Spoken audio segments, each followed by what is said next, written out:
Hello. Good morning, good afternoon, good evening, wherever you happen to be on this planet where we dwell. I'm Gwen Caldwell. Thank you for joining me. This is my first broadcast, and I will be working out kinks. I am tech retarded for all intents and purposes, so I'm really happy that software is user friendly. And as I play with it, hopefully the live stream will improve as time goes on. The purpose of me deciding to do these live broadcasts primarily is because of what I see going on in the political arena.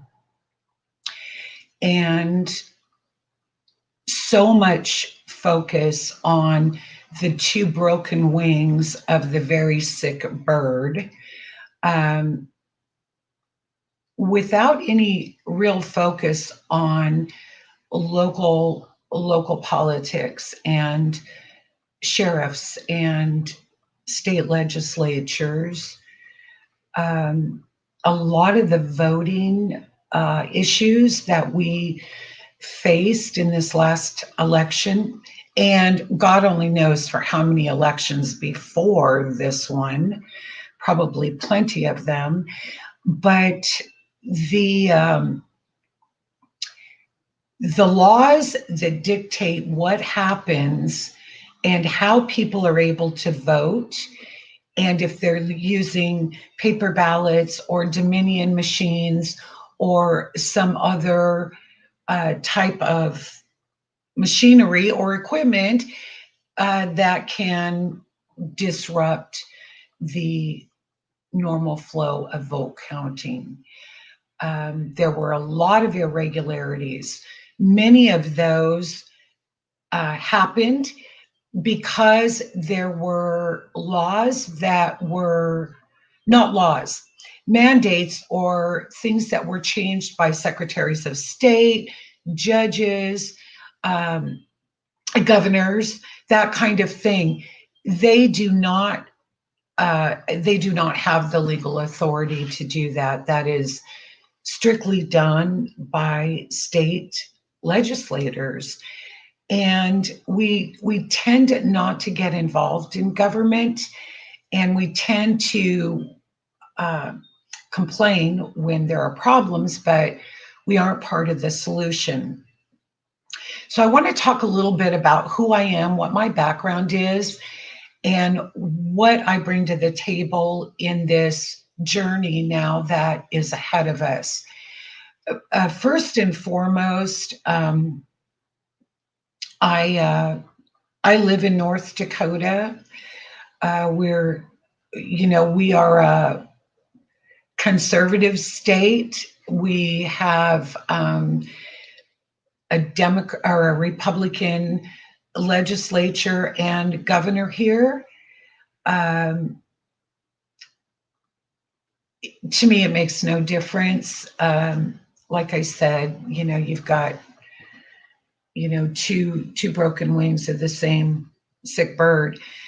But just to give you a little background of the environment that I live in, I've been an elected city official. I've been a family rights advocate. I've been a social justice activist that included environmental activism, both physically boots on the ground and support, uh, that kind of thing. I'm a mother, I'm a grandmother. Uh, I've had my own business for many years. Uh, I'm a published writer, and I'm an avid researcher. When I say I'm an avid researcher, this folder here is just what I printed out of a small portion of research that I did on redemption. When I go down a rabbit hole, I go down the rabbit hole. And so I have a lot of research that I've done over the years. I'm an old bat. I've been around for a long time. I used to go sit in dusty library basements with microfiche, scrolling through microfiche to do research, going through vertical files, writing FOIA letters, and this kind of thing. So I've been researching a very long time. And you would think, for a long time I thought, well, if you don't know, it's because you're not, the information isn't available. And now what I see is a lot of misinformation being available and it going viral. My purpose in doing this is not to be, you know, uh, to make friends. I'm not here to make friends. Um, I'm not here to be kind in the sense that I'm not going to placate falsehoods or misinformation. I'm going to call it out. Um, I see my nephew or niece is in here. It doesn't say who you are, but somebody's saying hi, Auntie. Hello. I'm glad you younger generation are here because your education has been grossly diminished over the years. And the information I'm going to share with you about our history is probably going to be pretty shocking to you. So I think that one of the things that comes very natural to me is the research. The other thing is I guess I didn't know. I mean, I guess I realized at some point that I probably should have been afraid. Like maybe when I got the secretary of the Department of Social Services fired, maybe I should have been afraid. Maybe when I stood up to the governor and called him out because his briefcase carrier, his father, was the biggest drug dealer in the state. And, maybe I should have been afraid when I went to the county commissioners meeting and called them out for violating uh, federal law that protects sacred sites. Maybe I should have been afraid a lot of times. Really, I was on the stronghold. You know, there was a helicopter. You couldn't even hear it, and there it was. It just popped up from the Badlands. We're out on the south unit of the Badlands because they're taking fossils and sacred items and destroying sacred sites. And there's this helicopter, and it's like that far from me. I mean, I can see their freaking eyeballs. Was I scared? Yeah, I was scared. But did I stand my ground? You damn right I did.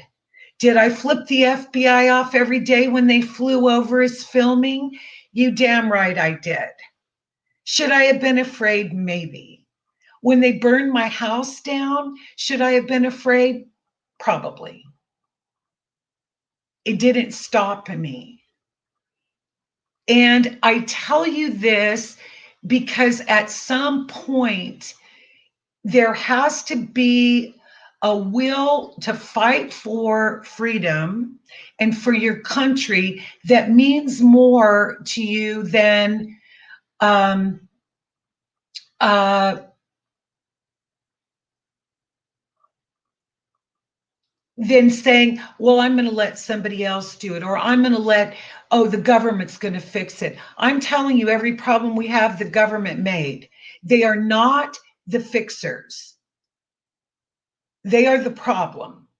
And until you can wrap your head around that, you're not going to get anywhere. I don't care how much research you do. So what I want to do with this channel is I want to teach you how to take control back of your own environment and doing what you can do with where you're at, with what you have. Um, there was a guy, I can't really recall, but it seems to me his name was Jose Sanchez, and he was a farm worker, really nice guy, kind of an older guy, and he just had this old beat up pickup, and he was just really tired of what was going on down there in Texas. And so he said, I'm going to run for office. Nobody ever heard of him. He's out in the fields picking fruit and harvesting vegetables. But he got a little loudspeaker, and he put it on his old beat up truck, and he went to every football game, homecoming, parade, anywhere where there was a gathering of people. Sunday mornings after church, he'd go around to restaurants in the different communities and introduce himself. And he had no money. I mean, none. He could barely get gas in his truck to go from one city to the next to do these things, but he damn near beat the incumbent, and he did nothing. He had no money. He wasn't running TV ads. He wasn't making signs. He didn't have a grassroots organization knocking on doors, hanging door hangers or anything. But I'm telling you, he got people's attention. And he got it because he was sincere, and he really was doing what he was doing from a good place, and he had a really good heart for the people, and he wanted good things for his community. So we really have to stand in integrity. We have to be aligned with our values. And I'm not here to judge anybody. I don't care if you're a Democrat or a Republican, independent, constitutional. I don't care what party you're in, but be educated. Be an educated voter. Be aware of the policies that you're voting for. And I'm here to tell you, if your news is coming from ABC, NBC, CBS, you're being lied to habitually, and they're brainwashing you. They call it programming for a reason. And I'm telling you, the programming is complete in my estimation. When you've got some asshat, Dr. Fauci, for instance, who hasn't seen a patient in over 25 years, telling you how to manage a flu by wearing masks that create harm, denigrate your oxygen level, have you breathing your own carbon dioxide so that you can get bacterial lung infections and have your heart rate affected, and never mention that, hey, maybe you should up your vitamin D and take some vitamin C. Maybe you need to get on an alkaline diet, drink more water. You don't hear any of that. And for you people who are still wearing masks, I want to tell you, you've been programmed. There are prophylactics that you can take so you don't get the disease. You can build your immune system so if you get it, it's less harmful. There are treatments, and now there are vaccines, not that I would recommend a damn one of them, because the harm from those is probably worse than the disease. But I'm just saying, when you're being told everything Donald Trump did was bad, and you look at lowest Black unemployment in the history of our country, lowest women's unemployment in our history. What, 5 peace treaties signed in the Middle East? No new wars? I would like someone to tell me What is wrong with that? What is wrong with opportunity zone money that Donald Trump made sure that those inner city Black communities had so that they could get out of their dire poverty and they could build businesses and restore their communities? I want someone to tell me what's wrong with that. I want someone to tell me where Donald Trump went wrong when he rolled out vaccines for COVID in less than a year. Unheard of, unprecedented. And I could go on and on. There are a lot of things, but I want someone to tell me what's wrong with that. The only thing wrong with it is that the mainstream media never told you a damn thing that he ever did that was for the benefit of the people. All they did was tear him down because they're part of the goal, the overall goal, which I'll get into, believe me. I'm going to rip that apart. So, anyway, some of the things I'll be covering is how to work on a campaign, how to support candidates in your community, how to volunteer, how to be a candidate, and why these local elections are so important.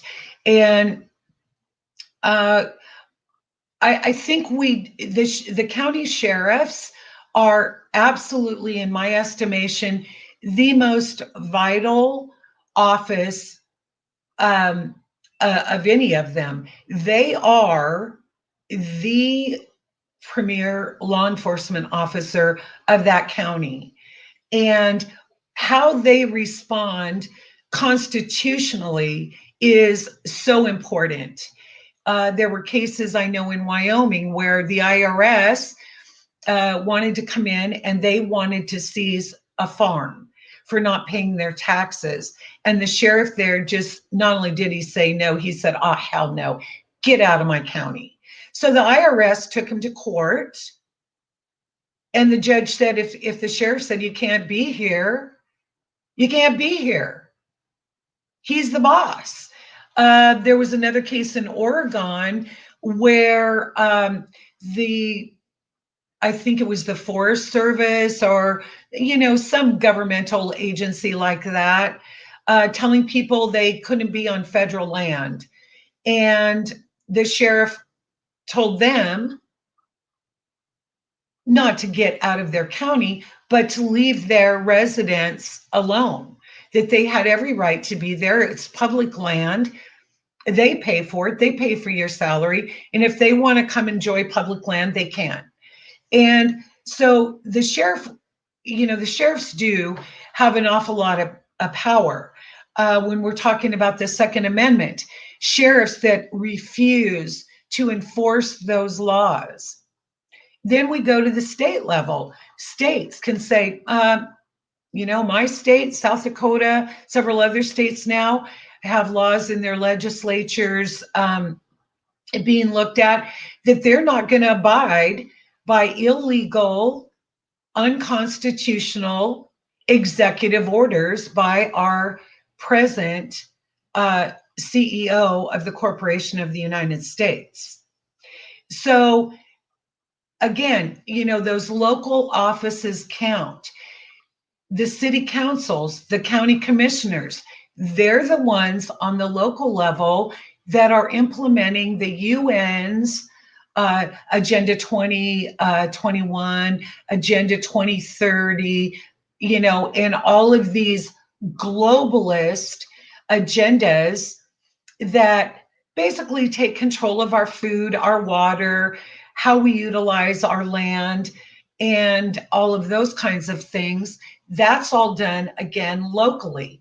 And so you have to be involved. You have to talk to people who are running for office and just ask them.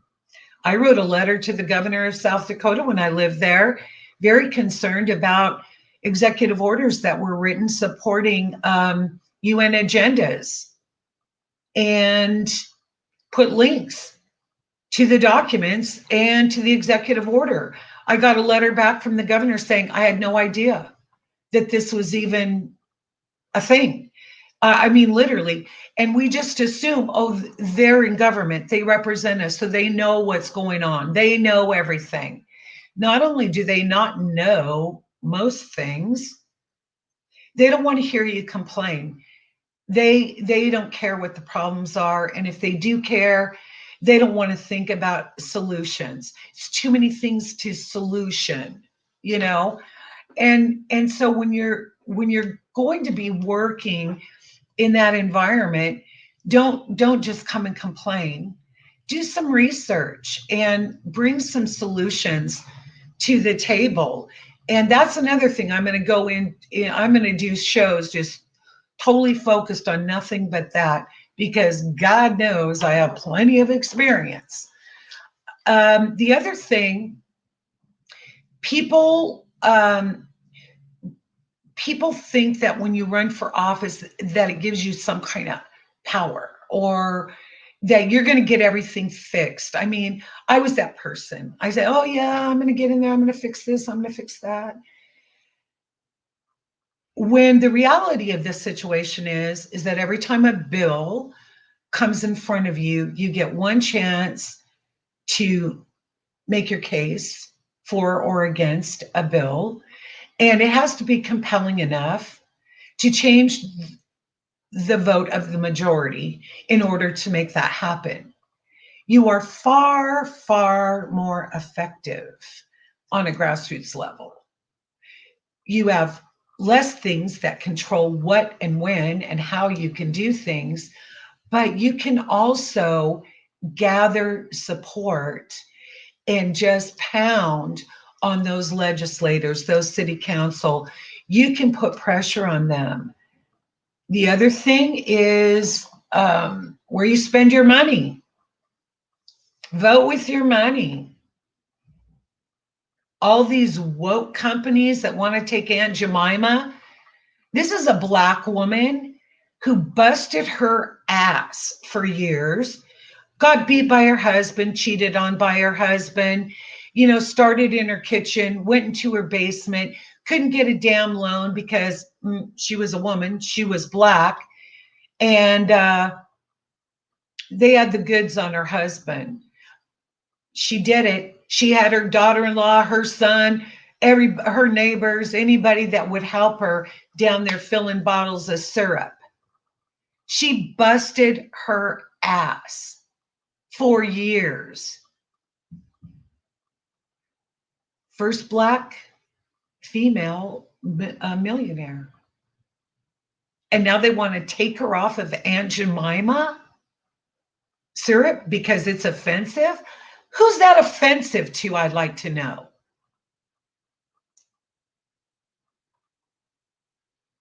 Cardi B's Wet Pussy song, that's okay. She's a real, innovator in trendsetter. And that shouldn't be offensive to us. But Dr. Seuss is, give me a damn break for right now. I mean, holy cow. How does that even happen? I will never buy syrup from Aunt Jemima or whatever new name they're going to give it now. I will never again buy woke Coke. I never bought it anyways, but I started voting with my money. I quit going to Walmart years ago. My granddaughter, she always wants me to take her to Walmart. Nope, I'm not taking her to Walmart. Finally, one day she said, Gigi, why don't you go to Walmart? I said, because I feel sorry for the little brown people that are slaves working for nothing to make cheap shit for us to buy at Walmart. So I don't buy anything from Walmart. That's just how I roll. Those are other things I'm going to talk about. I'm going to go back in history and I'm going to talk about everything from 1860 forward. I'm going to talk about how we lost our republic.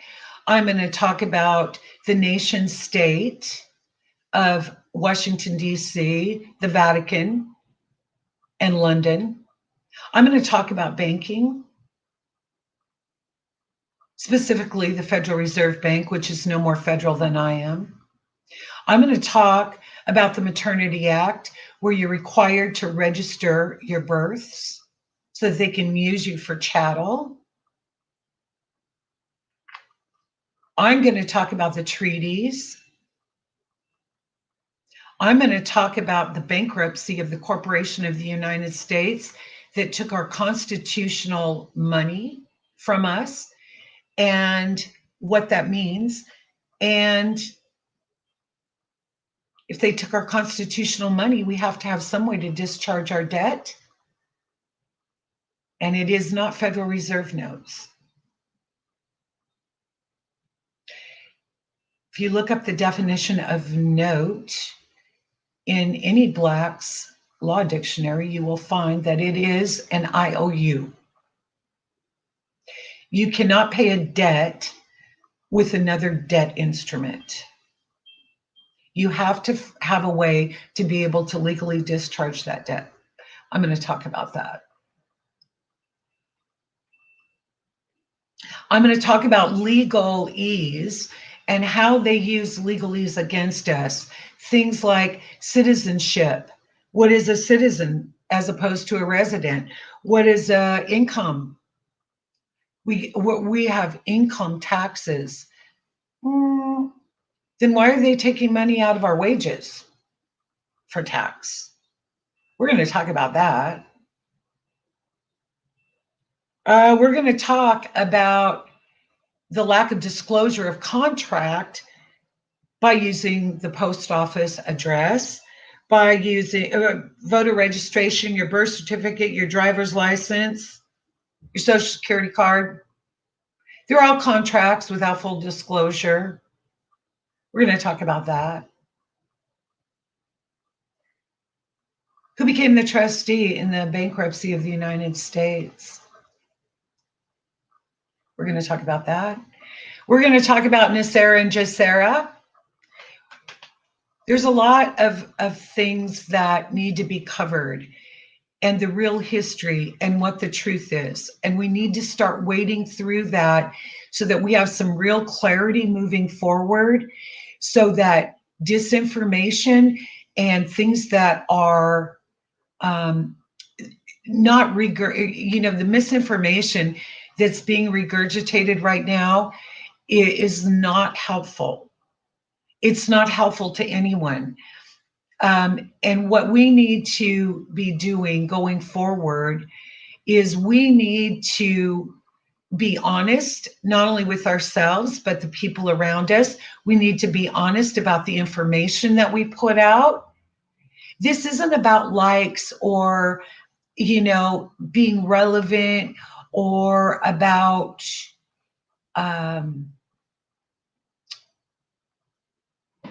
followers or it's about making a difference. And if you're in this for the money, if you're in it for followers, good on you, but at least be honest. And I'm going to call you out. I will call you out because I've done enough research. And if you're posting something and it doesn't sit right with me, or it's something I've researched, I'm going to call you out. There are plenty of tools. I mean, it takes 5 seconds, 30 seconds at the most, to either verify or not information before you post it. You have to be in integrity. And me, if I put information out that isn't accurate and somebody can come back and say to me, I was on the radio for 8 years. Did I make mistakes? Oh, hell yeah, I did. Did I always go back and say to my audience, I have to back up on some things that I told you because I have new information now which leads me to believe something different than what I told you. And I put that information out. I'm flawed, in all kinds of ways. And it doesn't matter. You don't have to be perfect. You don't have to be, you know, you just have to have integrity. And you have to have a willingness to put yourself out there and be a big enough person to say, I made a mistake. I take it back. All you people out there that I keep calling you out on these executions at Guantanamo,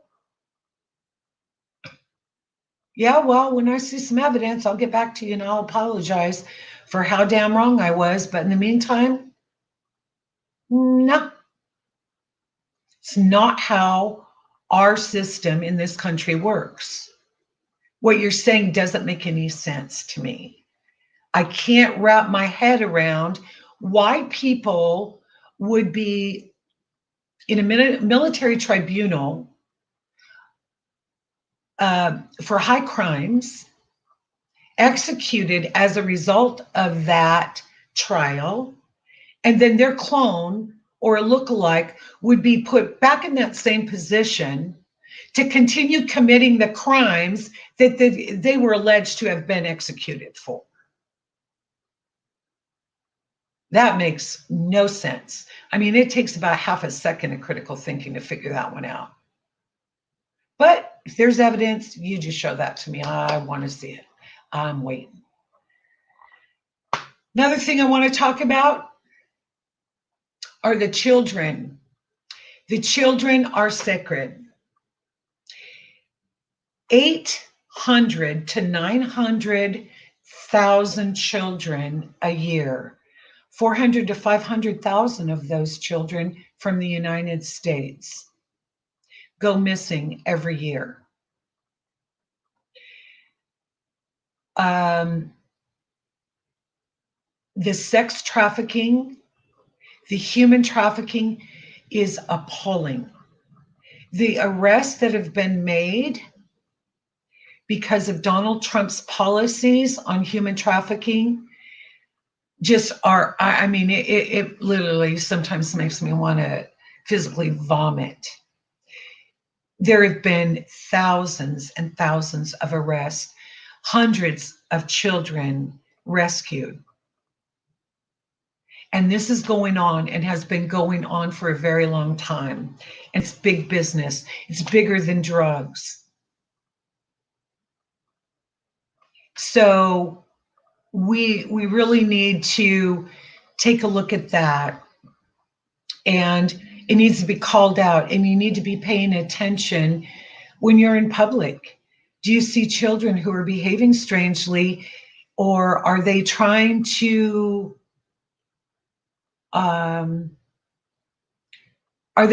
somehow signal you that something isn't right? Pay attention to the amber alerts in your area. You know, support the groups that are actually boots on the ground out there rescuing these children. It's important. So, okay. Well, I think that I'm going to just leave it at that for today.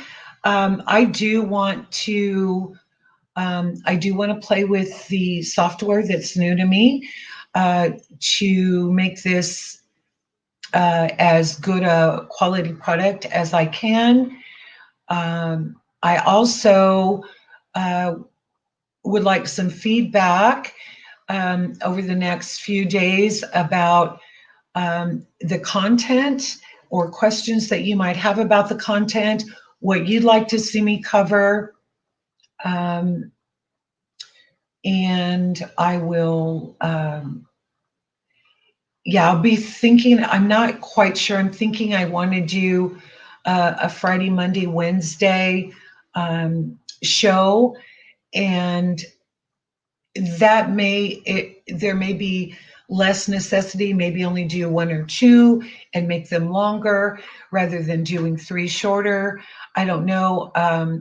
if you have a better time frame or questions, comments, I don't care if you don't like my voice or how I look or how professional I am. I don't care about that. I don't need to hear your comments about that. But if there's, if you have constructive criticism, or you have comments about content, then I really want to hear from you.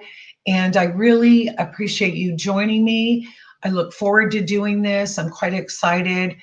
I'm happy that I'm in a situation now where I have the time available to be able to do it and to really push out some of this information, because I think it is important, and I think we're losing our country.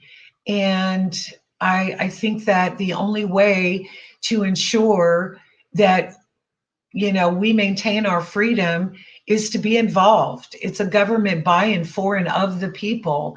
And if we're just giving voting for somebody who's not representing our values, or not voting on behalf of their constituents, and they're just voting for their lobbyists and their donors, we got a problem. We need to start voting these people out and putting people in who want the best for America, and who want to put Americans before refugees, or before illegal aliens. And that this is something I really want to mention in this first broadcast. Over the years, I've come to, I used to be really pissed off about the pipelines, primarily the Keystone XL pipeline, because they want to put that sucker right over the top of the Oglala Aquifer. And that's moving tar sands, and it takes chemicals to move those tar sands. So if that pipeline breaks over the Oglala Aquifer, it cannot be cleaned. If it was just regular oil, it's natural, it's biological, over time it dissipates, it cleans itself. There are organisms that actually feed on oil. But then I started thinking about, well, if we don't have pipelines in our country, then where are we getting the oil? Well, and how much is it costing to get that oil? Well, we're getting that oil from Iraq, from Kuwait, from Saudi Arabia, some cases Africa, and it's being shipped. What is the carbon footprint of shipping that across the ocean to our refineries and then distributing it? What is the cost to the brown people and their land, where they live? Why should we get all up in arms and go, oh, hell no, not my land, but it's okay to screw up their land? What the hell? No, it's not okay. So as long as you are still driving a car that uses gasoline and oil, you're still using anything plastic, you're using any makeup, I could name 1,000 things. You're buying products at the store that are covered in plastic, use plastic wrap. I don't want to hear about the pipelines anymore. What I want to hear is, don't run them across our water, because our water, we need that. Every living thing needs that water. We just have to find a different way to fight this. But you cannot tell me, I can't tell you in good conscience, don't put a pipeline on my land, but ship it to me because it's okay if some other brown person's land is all messed up in some other country, and then we're going to pay extra to ship it. And I'm supposed to think that carbon footprint is better? Bullshit. The other thing, the border. I know intellectually in my mind, I know that is Mashika homeland. That's their native land. That is their motherland, period. But I also know that through a process of time, there's been a border put up. And if you want to enjoy that motherland now, you have to do it legally. There's a process. I didn't really think about that being their homeland for a while, but it is. But now what I think about is, what is that cost? What is the cost of having that border open so that they can just walk across the border and enjoy their homeland? Well, it's the price of fentanyl in our inner cities. It's the price of meth, amphetamines. It's the price of heroin. It's the price of trafficking. It's the price of all of our social benefits. And all of those things cost us as taxpayers to the tune of almost $100 billion a year just in Texas. That's not what's going on in the inner cities of Chicago, Nashville, Los Angeles. So I have to choose to think about that in terms of, is the homeland more important that they can still get to legally, or is it more important to close that border to protect not what's outside of the border, but what's inside of the border? So I found over the years that I have these paradigms, and that I have to reconcile. But I want you to think about those things too, because we can't say we're not going to have slave labor in our country. We want $15 an hour, and then go shop at Walmart where the people making those products that you're buying are making $2 a month and working 12, 14, 16-hour days. There's something wrong with that picture, in my estimate. So we really have to start grounding ourselves in value and showing that same respect and that same regard across the board. I think bring our jobs out of China back to this country. Buy American. Quit buying that garbage made in China. But buy here, support local businesses. You know, I just don't, I just think we have to really examine and come to terms with who we are and what kind of world do we want to live in, and how do we go forward collectively. Security door. Excuse me. You cannot. You cannot. You cannot dwell in this place of condemnation if you're not willing to be the change. You can't have another system that works. We can't just overthrow the government, or we can't overthrow our power grid until there is another stream of that coincides, that we can switch over to gradually and incorporate it. So while we're talking about all of these things and we're condemning them, we need to start looking at what does our distribution system look like? What does our local economy look like? How responsible am I being for my own food sources? How am I conserving water? How am I getting out of oil? How am I not supporting that? So those are things to think about. So thank you for joining me. I will be back. I look forward to your comments and um, feedback. And I am really excited to be doing this. And thank you again for joining me. Oh, you can join my group on Facebook.